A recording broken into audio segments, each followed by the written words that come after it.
Interior medical bay, night. Kylo's medical slab rises vertical. He looks into a mirror at his altered face, half covered with smelted iron. A monster. Finish it. A new mask lowers onto his head and locks into place, spitting steam. We don't see the front of it. Not yet. A strip of glowing buttons light up on the underside of his forearm.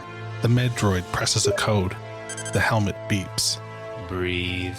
He does. A new sound, different than Vader's. Guttural. Deep. Interior. Chancellor Hux's chamber. Night. Ornate drapes and an indoor fountain. A huge, throne-like chair faces the city through a massive circular window. Hux removes his trench coat, pointed hat, catches himself in the mirror, touches the streak of gray hair. He peers into a glass case at an object of his affection. A lightsaber, resting on a pedestal. A collector's item. He gazes at it with envy. Hux removes a few coins from his pocket, places one on the table, extends his hand, and tries to use the Force to move it. It doesn't budge. His face grows red from trying. Has all been well in my absence? Hux startles, embarrassed. Kylo's masked face is in the shadow. Supreme Leader, you've returned. If I'd known. I don't need grand displays and processions. Or titles. Chancellor. Kylo steps into the light. The new mask is reminiscent of his first, but sharper, nastier, scarier. My knights tell me the girl was within your grasp. Apparently your knights took it upon themselves to deal with my general's failure. And how should I address your failure? Hux turns whiter, takes a small step back. What happened to you? She's beloved, isn't she? Belief is the solace of peasants. The people cling to folklore, but they fear the First Order. They fear me. Soon I will command the Force in ways unseen since the ancients. The power described in the Sith texts. You found it. It is within my reach. The ability to destroy a planet will be insignificant. What are your orders? Find the resistance. Wipe them out. And the girl? Leave her to me. Interior Resistance Base. Briefing room. Day. A hologram of the capital lights up.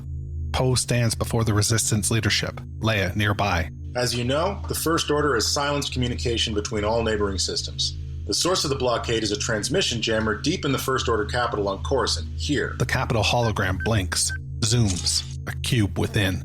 So far, we've been unable to find a weakness. No thermal exhaust port, no oscillator. In other words, they're onto us. Leia smiles. He's great. Our forces are too depleted to mount a direct assault, but we found an alternative. The capital hologram dissipates to make way for a new structure. The Jedi Temple, a familiar five-spired building. An analog system from the days of the Old Republic. Schematics of an ancient machine powered by kyber crystal.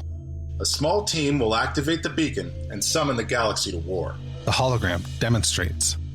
A light shoots from the center spire and connects 50 other planets like dots.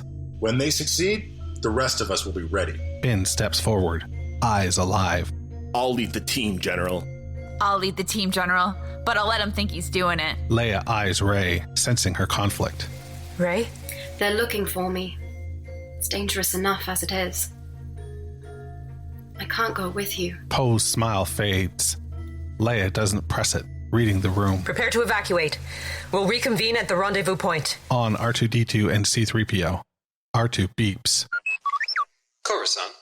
Finally, a good idea from those scrambled circuits of yours. Coruscant will be quite pleasant this time of year. R2 garbles and rolls off. C-3PO follows. Yes, a properly refined city will be welcome after hoveling down here like a gundark. Interior, Resistance Base, corridor, day. Poe catches up with Rey. Hey, what was that about? I have to bring an end to all this. I have to confront him.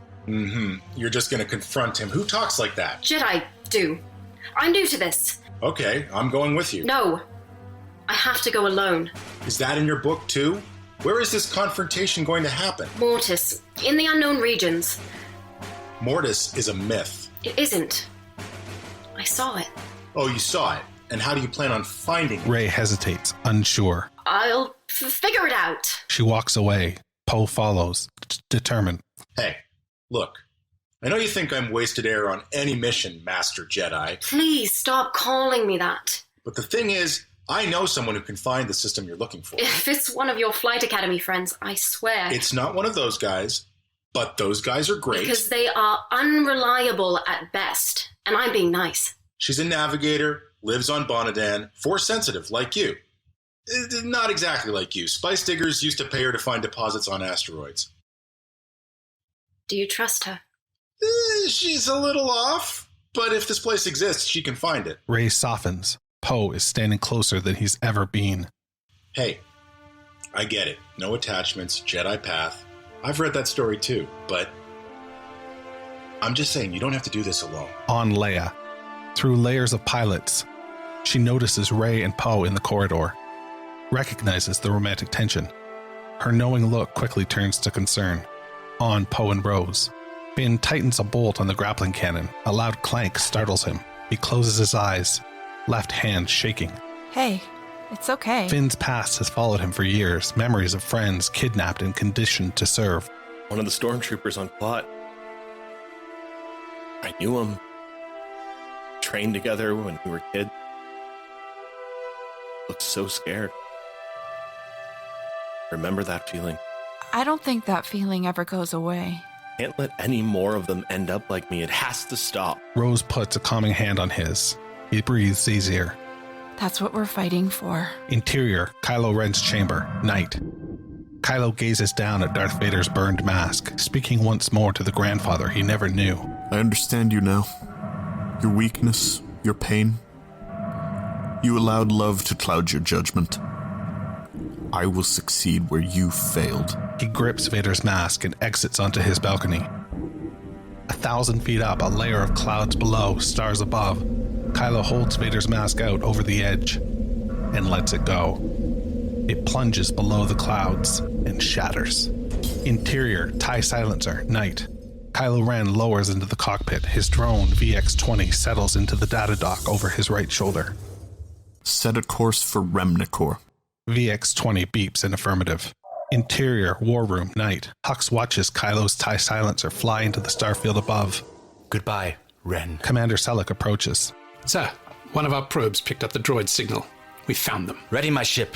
I want to witness their extinction myself. Shall I inform the Supreme Leader? No. Let Kylo and the girl fulfill the empty promises of their ancient religion.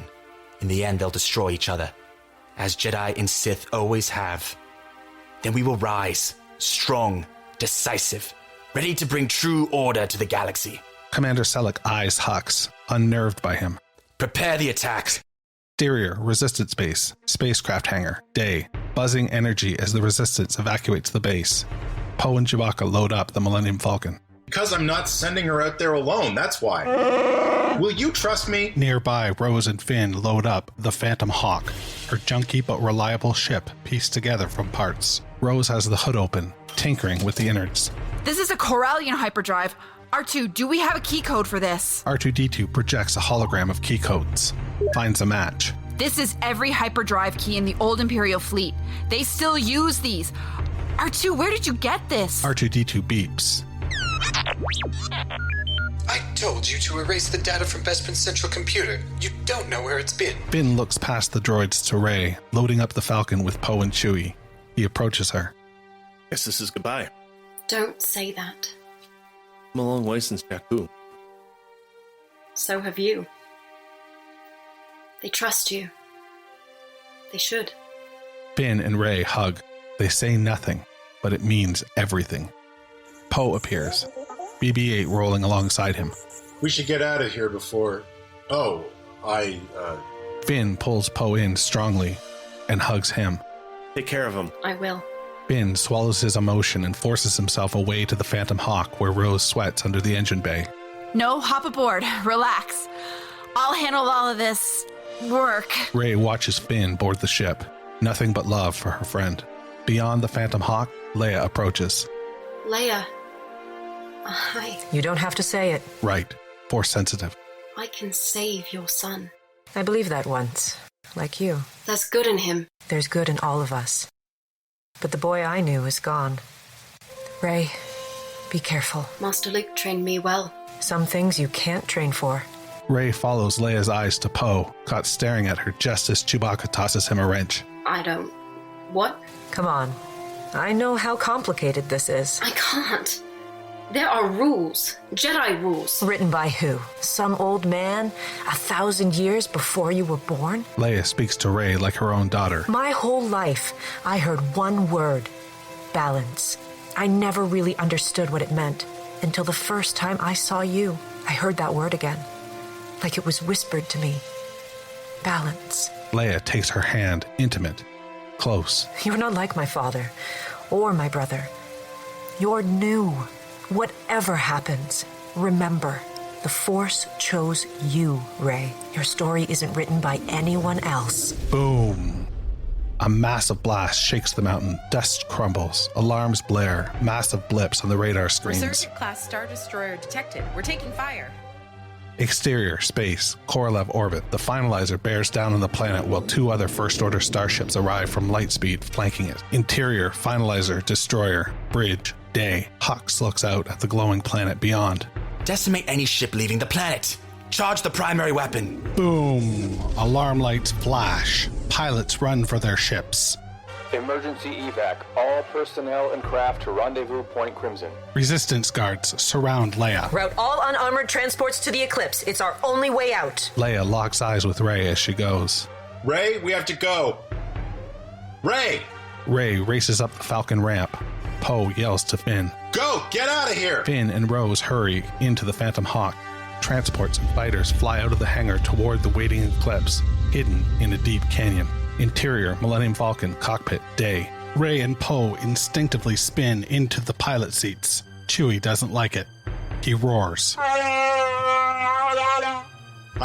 know, your seat. Chewie bangs the walls. That's his damn chair. Can we talk about this later? Interior, Phantom Hawk, day. Rose reverses their ship out of the hangar. Another blast from the Star Destroyer pulses the shields. I'm afraid our shields cannot withstand a super laser of this magnitude. Tell me the odds, 3PO. I like numbers. Finn watches the Millennium Falcon rise out of the sinkhole. Good luck, Rey. Interior, Millennium Falcon, cockpit, day. Rey answers Finn as if he's next to her. You too. The Falcon rises out of the deep sinkhole to the surface where the jungle is on fire. Laser blasts pound the mountain base from above, relentless. Just inside the shield barrier, transports and fighters fly into the open docking bays of the Eclipse Destroyer. Like bees into a hive, safe inside. Interior, Eclipse Destroyer, bridge, day. Leia takes her command position on the bridge, now fully manned by Resistance personnel. Shields are at 8%, General. We can't wait any longer. She takes one last look at Korolev, another home taken from her. Interior, Finalizer, Destroyer, bridge, day. Hux's pale face glows from Superfire laser. Primary weapon charged, sir. Fire! Interior, Phantom Hawk, space. Finn and Rose feel the heat of the explosion all around them as the light bends ahead and they escape into hyperspace. Interior, Eclipse Destroyer, bridge, day. Leia closes her eyes, feeling the loss of the men and women left behind as the Eclipse makes the jump to lightspeed. Exterior, Korolev, day. The Eclipse vanishes in an instant. The Finalizer's super laser finally cracks the shields. The base erupts. The entire planet explodes into hellfire. From the ring of destruction, the Millennium Falcon rockets out into space. Interior, Millennium Falcon, cockpit, space. The ship rattles. Mountainous chunks of space rock spin away from the exploded planet, creating a field of obstacles all around them. Chewbacca whines. I know! We can't make the jump with all this debris. Neither can that destroyer. Chewie, cloak our signal. Boom! The Falcon quakes. Damage alarms blare. They swerve and dodge through chunks of destroyed planet. Some pieces still intact with mountains, jungle valleys, and waterfalls frozen by the cold of space. A familiar ship enters frame in blazing pursuit. The dark and jagged Knife 9. Interior, Knife 9, cockpit. Jadic Wren at the helm. Ott and Laurel flank him in elevated gun chairs. In the deep background, Hadaska floats in an electro-oxygen chamber, tubes weaving around his body. Ott and Laurel unload waves of targeted blasts on the Falcon, exploding remnants of planet when they miss the ship. Interior, Millennium Falcon, cockpit. Boom! The Falcon is hammered with laser fire, relentless. Who's this? Rey eyes the pursuing ship on the rearview graphic monitor. Let me fly. I've got the yoke. My yoke! My ship! Chewie roars, both wrong. Exterior, planet debris field, space. Knife 9 pursues the Falcon through the spinning pieces of Korolov, trying to avoid collision without losing the target. The Falcon gets close to one of the planetary fragments and buzzes the surface, dodging the blast as it flies up the face of a frosted jungle mountain in space. The horizon spins as fragments spiral above both ships, spinning out on its chaotic trajectory. Suddenly, the mountain is inverted above them with the blackness of space below. Interior, Millennium Falcon cockpit. Poe fires on the jagged mountain peak, hanging above them now like a stalactite. The mountain peak blasts apart, sending projectiles spinning into the path of the pursuing craft. Knife 9 is hit by a sharp piece of rocky mountaintop, sending it wildly off course. We're clear! Punch it! Light bends ahead and they rocket into hyperspace. Interior, Knife 9 cockpit. Alarms blare as they spin out. Jadik Ren regains control, righting the ship. The Falcon is gone. Jadik approaches the electro-oxygen chamber, eyeing Hadaska through the glass. Wires protrude from his mask into the main computer. He is in some kind of induced sleep. What do you see, brother? Jadik places his hand on the glass. Suddenly, Hadaska does the same, hand flat on the glass against Jadik's. Laurel and Ott look on, waiting for the answer. Jadik's head tilts up. He nods, removes his hand from the glass. Set a course for Bonadan.